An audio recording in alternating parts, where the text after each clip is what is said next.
Hey, what's up guys? Brandoomer here. We are in beautiful Brooklyn, New York City, the expensive part of Brooklyn. I was here with Sakina, she was doing some work, but I just wanted to make a follow-up video with you guys about the whole car situation because the last video I made was kind of impromptu. I didn't have the proper mic to record, it's a bit noisy, but still a nice little video. But yeah, if you guys haven't caught up, somebody T-boned my little Yaris and totaled it, and they didn't have insurance, which always seems to be how it works. And I don't have the collision coverage. To my ignorance, I just thought insurance worked one way, and it doesn't until you read the fine print. You find out that you're only covered if you hit somebody, but if somebody hits you, their insurance is supposed to cover it. Thankfully, there was some kind of policy within my policy that if my car gets hit by somebody without insurance, then my insurance will kick in and cover it. So that's sort of how that worked. Unfortunately, the check that they're going to cut is just not going to be enough to really buy an equivalent car. I put a lot of work into that car, so I'm a bit bummed out.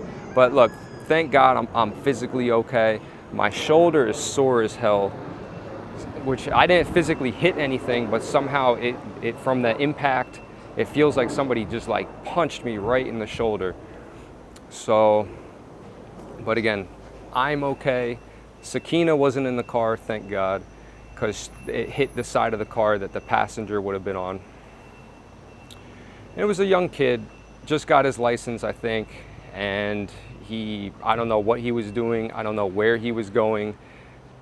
He completely T-boned my car in a way it makes no sense. It makes no sense. All right, well, life happens, life throws you curveballs.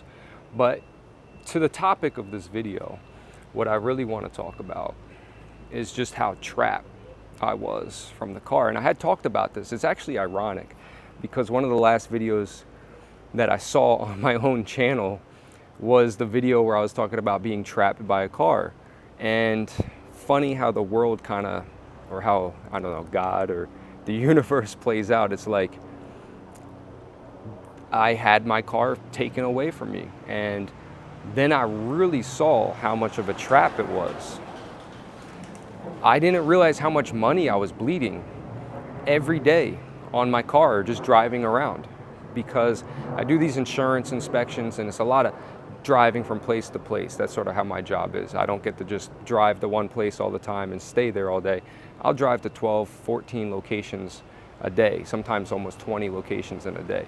So this is not the type of job you can take a bus or Uber. It's like I need a car. So I haven't been able to work those insurance inspections. I still do the big home inspections because that, you know, people will pay you a couple $100 to do a home inspection. That is worth it. I will take an Uber. I will call somebody and pay somebody to drive me to make a few $100. That I can make sense of. But I can't make sense of running to 12 to 20 locations just to make like $200, right? Anyways, just from being out of my house every day, I was spending so much money on food, gas, tolls, car repairs, tickets, just from not moving your car from one side of the street to the other. I got an $80 ticket a few weeks ago, and that stuff really adds up. So I got to switch sides. My shoulder is killing me. But anyways, once I actually had a break from like not driving the car so much, like I actually have been fine. I haven't needed to work as much because I mean, I already knew this. I was just driving around all day just to put the money back into the car. So it's like a logic loop. And I think human beings, we get stuck in these logic loops. You know, we want to make money, so we need a car to make the money.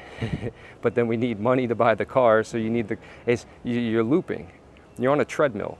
This is treadmill economics, all right?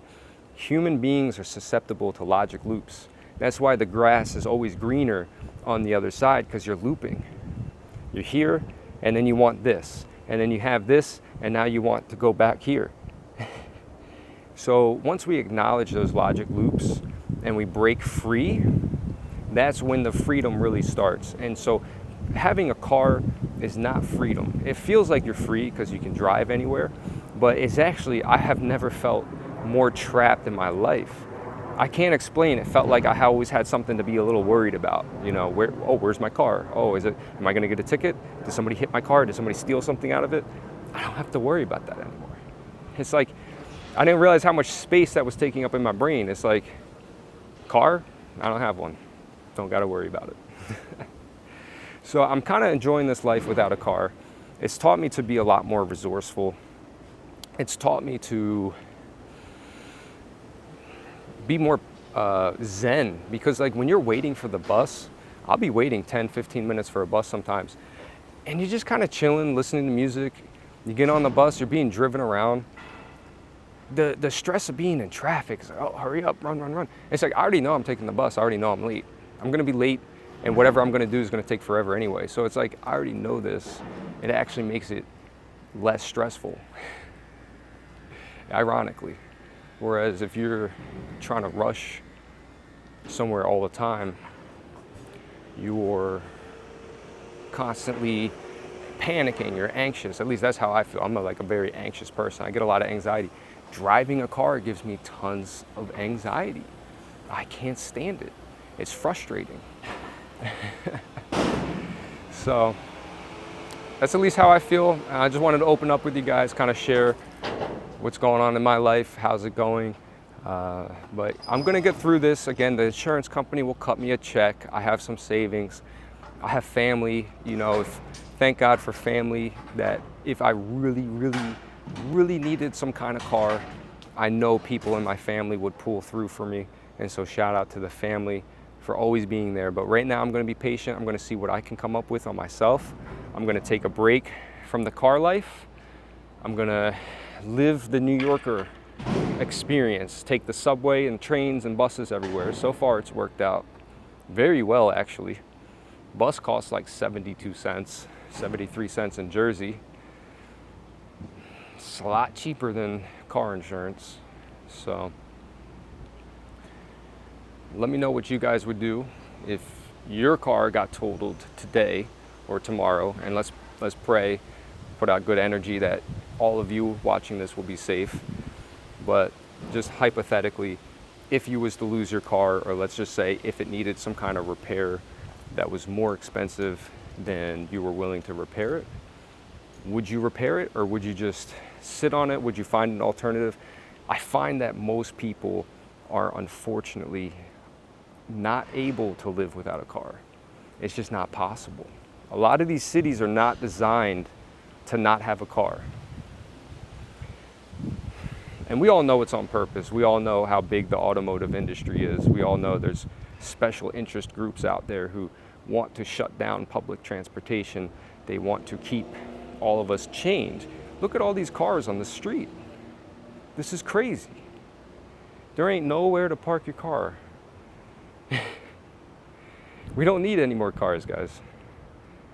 It's crazy. Try to find parking in the Bronx. But anyways, guys, it's nice walking and talking.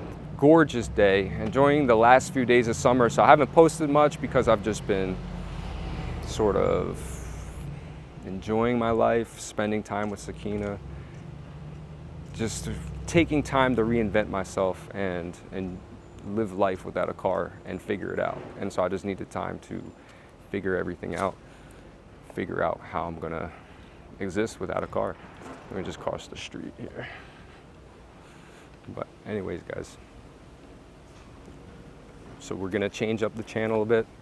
Not so many car doomer videos, but we will, I think, focus on the traps, the societal traps. We're gonna focus on the logic loops and how to ascend, reach your maximum potential. I think a lot of us are trapped in the system, and we don't realize, like, the only way to get out of the system is we have to sidestep it entirely. You know, the car, having a car is part of the system. It's part of the image. They want you to have an image, nice clothes, a nice car, the nice apartment, the luxury apartment. Don't fall for it, guys. I have never felt more rich in my life than not having a car. I've been driven around. I have private, well, I guess they're public drivers, but I'm literally being chauffeured around by the bus drivers and the subway and the train, and I get so much work done that I couldn't do if I was physically driving the car. So that's it, guys. Hey, I'll see you guys on the next one. Great to hear from you. Thank you guys for all the support. Thank you guys who came out and you know, wished me well and was glad I'm okay. Again, thank God I'm okay. It was scary. I was shaking. Yeah. But all right. Hey, stay beautiful, guys. I'll see you on the next one. I'm going to go catch up with Sakina. She's been patiently waiting for me at a cafe. All right. Hey, see you guys.